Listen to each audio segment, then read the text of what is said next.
Dios le bendiga a cada uno de ustedes, sea bendito el nombre de Jesús, desde hoy para siempre. Es un placer saludar a los amados hermanos. Hay poder en la sangre de Cristo, bendito sea el Señor, amén. Vamos a hablar algo que pues para muchos va a ser algo maravilloso y para otros va a ser como un golpe de espada en su corazón, ¿no?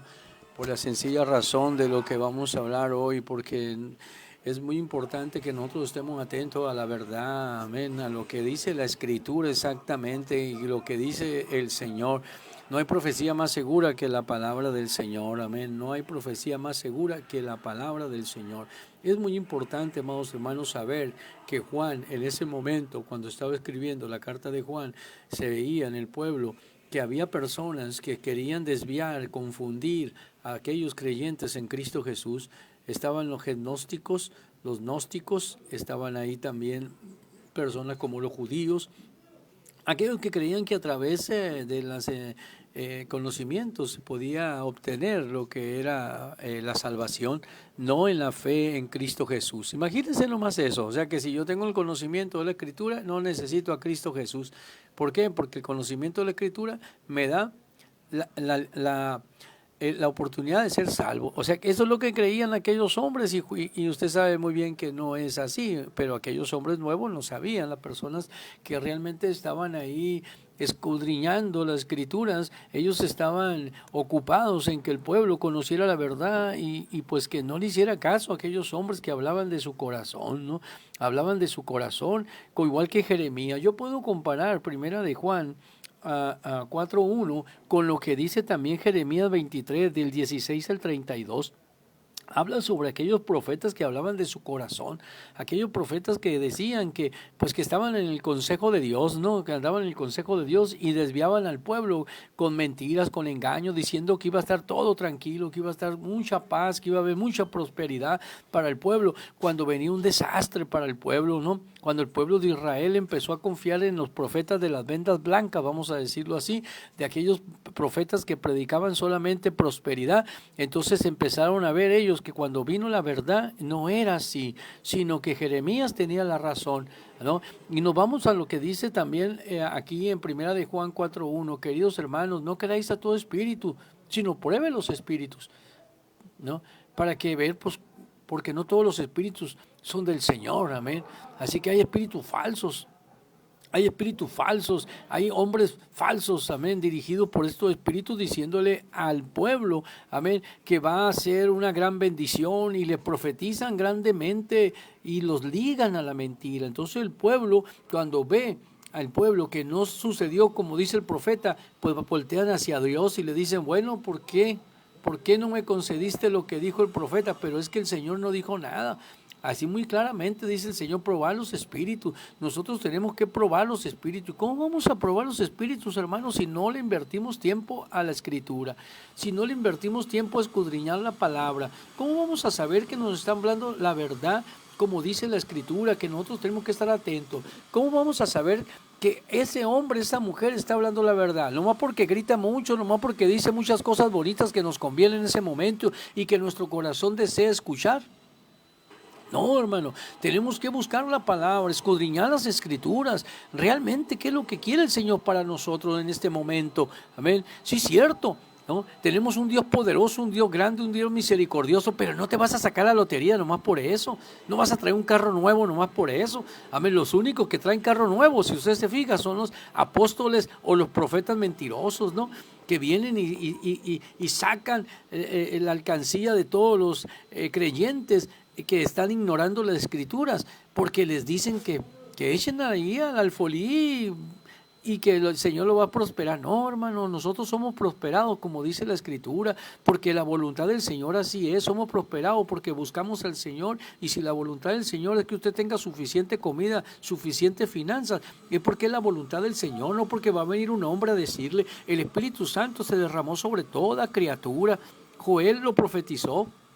En Hechos dice que se derramó el Espíritu Santo sobre toda la criatura. No es posible que le estemos creyendo a esos hombres o a esas mujeres que tienen una boca de dragón, amén, pero son unos corderos, amén, son unos corderos. ¿Por qué? De la debilidad.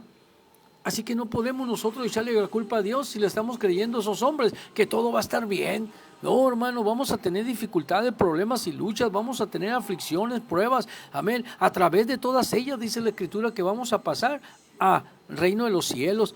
Jeremías batalló con esta gente, batalló con esos profetas, ¿no? ¿Por qué? Porque engañaban a la gente, seducían a la gente diciéndoles un montón de cosas, ¿no? Y entonces la gente estaba confiada y cuando venía la guerra perdían, eran esclavizados.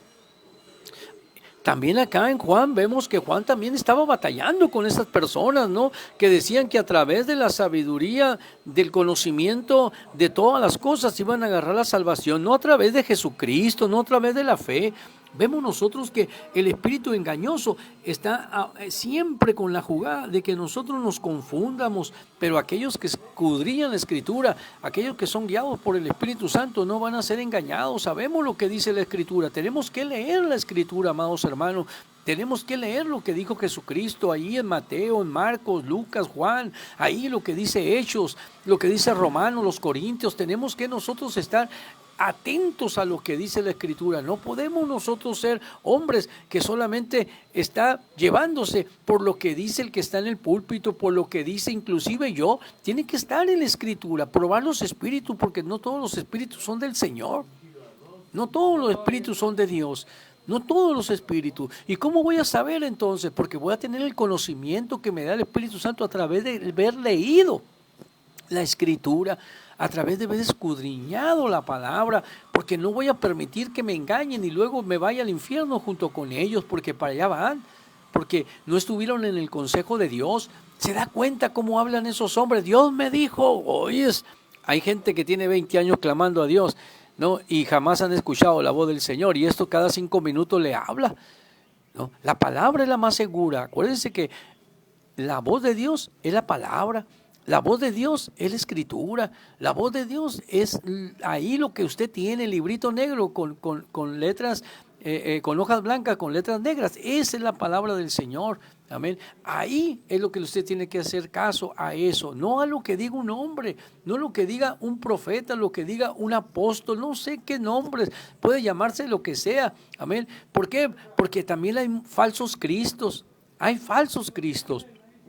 Y por lo tanto hay falsos profetas, hay falsos también predicadores, y nosotros tenemos que estar atentos, probar los espíritus, hermano. No nos cuesta absolutamente nada en escudriñar la Escritura, ahí en Mateo, Marcos, Lucas y Juan, y escudriñar la Escritura para saber cómo Cristo hablaba, qué es lo que decía y qué es lo que decía respecto a nosotros. Porque esa es la profecía más segura, no se equivoca jamás esa profecía. Pero si un hombre empieza a decirte, amado, inclusive una vez le voy a contar un testimonio. Una ocasión iba yo por una carretera y siento en mi corazón algo, una congoja tremenda, y entra una llamada, y entonces era un hermano diciendo que su esposa estaba muy enferma, que se podía orar por ella. Bueno, dije, me regresé y fui a su casa. En cuanto entré a su casa, hermanos, sentí una voz dentro de mi corazón que me dijo, dile que va a morir. Fui y le dije yo, ¿sabes qué, hermana? Va a morir. Despídase de su familia, despídase de las personas, porque usted va a morir. Y me regresé. A las 2 horas me hablan que ya había muerto esa persona. Después, hermanos, como al mes, van y me hablan. En una campaña me abordan unas personas también y me dicen, hermano, ¿puedo orar por mi esposo? Me dicen una persona, sí, porque era un jovencito. Y sí, y fui y entonces el Señor me volvió a decir, dile que arregle su casa porque se va a morir en 15 días más tardar. Más tardar tienes 15 días, le dije yo, te vas a morir. ¿Cómo voy a saber? Pues en 16 días vas a saber que ya no vas a estar aquí. Y se murió, hermano. Pero nunca agarran así la gente como que, o sea que me dijo él, ¿sabes qué? Yo tengo a mi niña chiquita, y volteé y dije, es que yo no soy el que da la vida. Le dije, me mandaron a decir y te lo digo. Se murió aquel joven, y le dije, pero le conté, había un hombre, le dije yo, había un rey, ¿no? Que el Señor le dijo que iba a morir, le mandó el profeta, y entonces el hombre le clamó al Señor, le dio 15 años más de vida. Le dije, tú puedes hacer lo mismo, mas no soy yo. Si me regresa el Señor a decirte, me regreso, si no, no me regreso. Y se enojaron, hermano, y se murió el hombre. O sea que, ¿qué quiero decirte? Que cuando tú recibes palabras del Señor, se cumple, pues, se cumple. Y si no se cumple, entonces son como lo de Jeremías 23, 16, 32. 23, del 16 al 32, son profetas que nunca se cumple lo que dicen, nunca se cumple lo que ellos hablan, ¿no? Y luego le echan la culpa al pueblo que faltó de fe. No, hermano, ¿sabe una cosa? Su falta de fe no invalida la fidelidad de Dios. Grábese eso, por favor. La falta de fe de nosotros no invalida, amén, la fidelidad de Dios. Si Dios dice, amén, que va a llover y usted no cree, va a llover. Si Dios dice que usted va a ser bendecido y usted no lo cree, usted va a ser bendecido. ¿Por qué? Porque el poder de Dios es más grande inclusive que nuestra falta de fe. O sea que si dicen, es que no sanaste por tu fe, no sanaste, ¿cómo no voy a sanar por mi fe? Es que hay otro propósito de Dios, porque si hay fe, entonces a la gente le empiezan a temblar sus rodillitas espirituales y después se desanima. Probar los espíritus, hermano, porque no todos los espíritus son del Señor, no todas las predicaciones son hermosas, son preciosas, son satisfactorias para nosotros. Hay predicaciones que nos van a enfrentar al espejo, quiénes somos, cómo estamos, nos van a enfrentar al pecado y nos van a decir, tú eres eres un pecador, eres un adúltero, un mentiroso, un engañador, y tú dices, sí, cierto, Señor. Tienes dos, decir, sí, cierto, Señor, o decirle al mensajero, eres un mentiroso, y seguir siendo lo que Dios sabe que tú eres. El profeta así es, hermano. Cuando nosotros hablamos de la palabra, usted está profetizando. Amén. Cristo viene, es una profecía. Cristo sana, es una profecía. Cristo es bueno, es una afirmación. Para siempre su misericordia, es una afirmación. Amén. Los buenos deseos no te hace un profeta, pues. Los buenos deseos, cuando nosotros vemos a un hombre gritar allá y que griten y dice y tiene buenos deseos, no es profecía, esos buenos deseos que no se van a cumplir en nuestra vida, porque los buenos deseos muchas veces, es más, jamás se cumplen, sino la voluntad de Dios se cumple en tu corazón y en tu vida. Máximo si somos del pueblo de Dios, pues máximo si nosotros somos lavados con la sangre de Cristo, amén, lo que el Señor diga es lo que va a hacer con nosotros, amén, eso es importante, así que pues hagamos nosotros conforme a la voluntad pues del Señor y digamos lo que es del Señor. Por eso dice la palabra, probar los espíritus. Hay que probar los espíritus, hermano. Si hay bendición en Cristo, claro que hay, usted sabe que sí, pero al extremo de que usted va a sacarse la lotería, usted va a ser rico porque da 10 pesos, 20 pesos, no es cierto.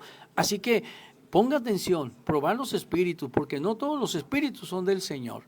Que Dios le bendiga y Dios le guarde, hermano. Échale ganitas, Dios es bueno y para siempre su misericordia. Échale ganas, mi hermano, abra sus ojos.